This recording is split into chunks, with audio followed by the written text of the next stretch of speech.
Hello guys, welcome to my channel. তো আজকে থেকে আমি জুজুৎসু কাইসেনের নতুন সিজন 3 কে শুরু করতে যাচ্ছি, যেখানে আমরা দ্য কালিং গেম আর্ক দেখতে পাবো। তোমরা যারা আগের সিজনটা দেখোনি সেটার লিঙ্ক আমি তোমাদের ডিসক্রিপশনে দিয়ে রাখবো, সেখান থেকে দেখে নিতে পারো। সো আর বেশি দেরি না করি, চলো শুরু করা যাক আজকের ভিডিও। তো সিরিজের ফার্স্টে আমরা ইউজিকে দেখতে পাই, যার সামনে বিশাল একটা কার্স স্পিড ছিল।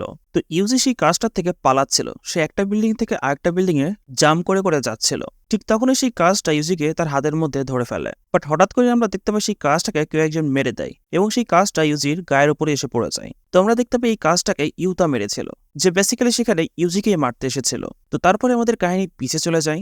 তো আমরা জেনিন পরিবারের সব থেকে ছোট ছেলে নাওয়া জেনিনকে দেখতে পাই। সে এটা নিয়ে কথা বলছিল যে মাকি কি এখনো মারা গিয়েছে নাকি বেঁচে আছে। এমন মেয়েদের তো মরে যাওয়া উচিত যে ঘরের পুরুষদের কথা শোনে না। তার থেকে ভালো মাই, কমসে কম সে তো জানে সে একজন মেয়ে। তো নাওয়ার সাথে সাথে আমরা সেখানে জিনিৎসি এবং ওগিকেও দেখতে পাই, যারা তাকে অনেক বকাঝকা করছিল। তাকে বলে যে তোমাদের ফাদার তার মৃত্যুর একদম লাস্ট পর্যায়ে চলে এসেছে, আর তুমি এখন আসছো।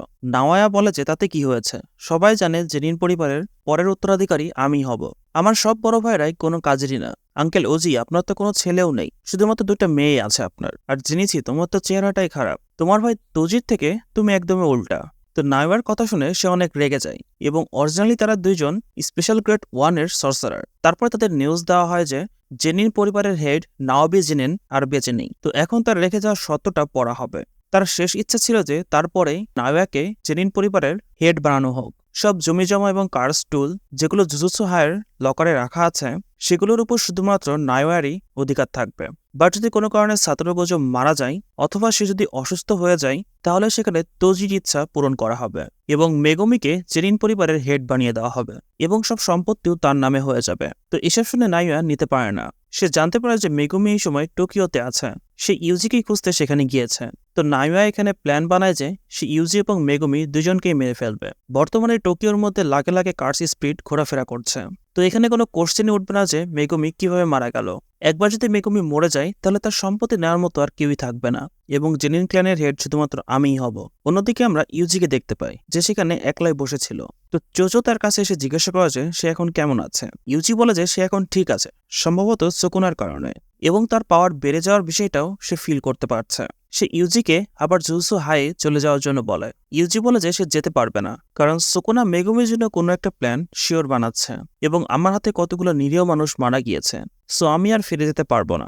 আমি তো তোমাদের ভাইদেরও মেরেছি জোজো। জোজো বলে যে সেটা একটা মিস আন্ডারস্ট্যান্ডিং ছিল, তারা দুইজনও তোমাকে মাফ করে দিত, কারণ আমরা ভাই। এই জিনিসটাই সব থেকে বেশি মাইনে রাখে। ইউজি বলে যে চলো আপাতত আমাদের এখানকার কার্স স্পিডগুলোকে শেষ করতে হবে। এটা বলে সে দৌড়ানো শুরু করে দেয়, এবং আমরা দেখতে পাই তার পিছে অনেকগুলো কার্স স্পিড লেগে পড়ে। কিছু স্পিডকে তো সে একটা ঘুষিতেই শেষ করে দিচ্ছিল। সে তার পিছে পিছে অনেকগুলো কার্সকে নিয়ে আন্ডারগ্রাউন্ড ব্রিজের নিচে নিয়ে চলে আসে, যেটার অন্য সাইডে জোজো দাঁড়িয়েছিল।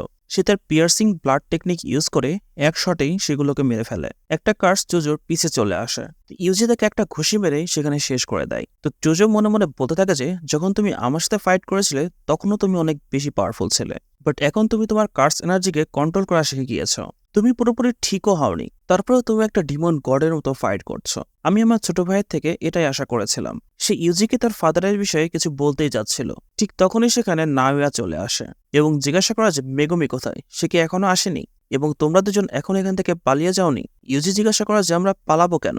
তো নাওয়া বলে যে তোমাকে মৃত্যুদণ্ডের শাস্তি শোনানো হয়েছে, কারণ গোজো এখন এখানে নেই। সো তোমাকে কেউ প্রোটেক্টও করতে পারবে না। গোজোর ভয়ের কারণে হায়ার সাপরা খুব একটা বেশি মাথা ঘামাতে পারে না। নাওয়া তারপরে বলে যে আমি তো শুধুমাত্র মেগুমিকে মারতে এসেছিলাম, বাট এখন আমি তোমাকেও মারবো। ঠিক তখনই সে ইউজির পিছে চলে আসে এবং তাকে একটা ঘুষি মেরে দেয়। জোজো তাকে অ্যাটাক করতে যায়, সে জোজোরও পিছে চলে যায় এবং তার উপরে ঘুষির বৃষ্টি শুরু করে দেয়। নাওয়া তাদের দুজনের থেকে অনেক বেশি ফাস্ট ছিল। জোজো বলে যে তার কাছে শিওর কোনো টেকনিক আছে। তো নাওয়া তখন মনে মনে ভাবতে থাকে যে এই ইউজি তো সুকুনার ফ্যাসেল, বাট এই সেকেন্ড পার্সনটা কে। ঠিক তখনই সেখানে তারা তিনজনই খুব হাই পাওয়ারের একটা কার্স এনার্জি ফিল করতে পারে। ইউজি ভাবে যে এটা তো কোনোভাবে গোজো না, বাট সে ঘুরে তাকায় এবং দেখতে পায় এটা বেসিক্যালি ইউতা ছিল। সে বিল্ডিং থেকে নিচে লাফ দেয় এবং চারপাশে সবকিছু একদম ভেঙে চলে যায়। নাওয়া বলে যে তুমি ইউতা না, তুমি তো ইউজিকে মারার জন্য মিশন পেয়েছো তাই না। নাম শুনে ইউজির মাথায় আসে যে এ তো সেকেন্ড ইয়ারের স্টুডেন্ট এবং সে একটা স্পেশাল গ্রেড সর্সারার, একদম গোজোরি মতো। নাওয়া ইউতাকে বলে যে আমিও ইউজিকে মারতেই এসেছি, বাট এখন আর আমি তোমার কাছে নাক গলাবো না। জোজো তখন ইউজিকে বলে যে এখান থেকে এখনই পালিয়ে যাও, আমি এই নাওয়াকে দেখে নিচ্ছি। বাট সে ইউটা একদম গোজোরি মতো, তুমি যদি তার সাথে ফাইট করো তাহলে শিওর মারা যাবে।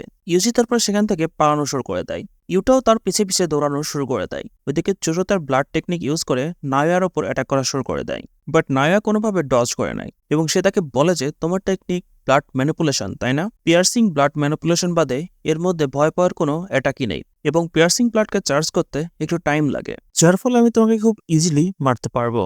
জোজো বলে যে তুমি নিজের কথা চিন্তা করো, তোমার কি মনে হয় তুমি আমার ভাইয়ের উপর অ্যাটাক করে এখান থেকে জীবিত ফিরে যাবা? ওইদিকে ইউতা ইউজিকে ধরে ফেলেছিল, যে সিনটাই আমরা এপিসোডের ফার্স্টে দেখেছিলাম, যেখানে সে কার্সের থেকে না ইউতার কাছ থেকে পালাচ্ছিল। ইউজি এবং ইউতার মধ্যে ফাইট শুরু হয়ে যায়। ইউতার কাছে ইউজি অনেক দুর্বল ছিল। ইউতাকে দেখতে একটু দুর্বল মনে হলেও তার কার্স এনার্জি অনেক বেশি স্ট্রং। সে বেসিক্যালি ইউজির একদম অপোজিট। ইউজিও অনেক স্ট্রং, বাট তার মধ্যে অতটা কার্স এনার্জি নেই।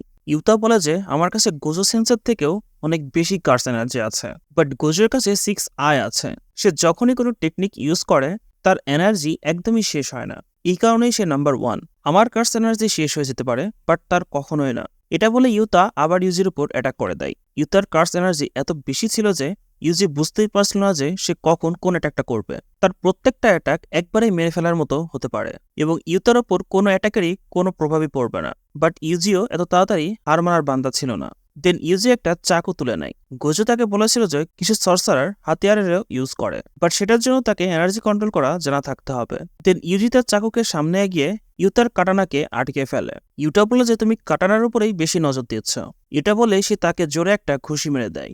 ইউজি তারপর একটা লাথি মেরে তার কাটানাকে ভেঙে ফেলে, যেটা থেকে ইউতাও একটু অবাক হয়ে যায়। আসলে ইউজিও তো গোজোরই স্টুডেন্ট। ইউজি তারপরে চিন্তা করে যে কোনো হাতিয়ার ছাড়াই সে ইউতার সাথে ভালোভাবে ফাইট করতে পারবে। তো সে ইউতার উপর অ্যাটাক করার জন্য এগোতে থাকে। ঠিক তখনই পিছে থেকে বড় একটা কার্স এসে তাকে আটকে ফেলে। যে কার্সটা বেসিক্যালি রিকা ছিল। তো ইউজি একদমই বুঝতে পারে না যে এই রিকা কোথা থেকে চলে আসলো। সে ইউজিকে এমনভাবে চেপে ধরেছিল যে সে একদমই নড়াচড়া করতে পারছিল না। ইতো তারপরে তার ভাঙা তলোয়ার নিয়েই সামনে এগোনো শুরু করে দেয় এবং সে সরাসরি এসে ইউজির হার্টের মধ্যে ঢুকিয়ে দেয় এবং বলে যে আমাকে ক্ষমা করে দাও ইউজি তাদোরি। এবং ইউজি সেখানে মারা যায় এবং এই এপিসোডটাও এখানেই শেষ হয়ে যায়। তো ইউতা কি আসলে ইউজিকে মেরে দিয়েছে সেটা তো আমরা নেক্সট এপিসোডেই জানতে পারবো। এবং নেক্সট এপিসোড দেখার জন্য তোমরা অবশ্যই আমার চ্যানেলকে সাবস্ক্রাইব করে রাখো এবং ভিডিও যদি ভালো লাগে অবশ্যই ভিডিওতে লাইক করে দাও এবং শেয়ার করে দাও। দেখা হচ্ছে তোমাদের সাথে নেক্সট ভিডিও নিয়ে। Till then tata, bye by.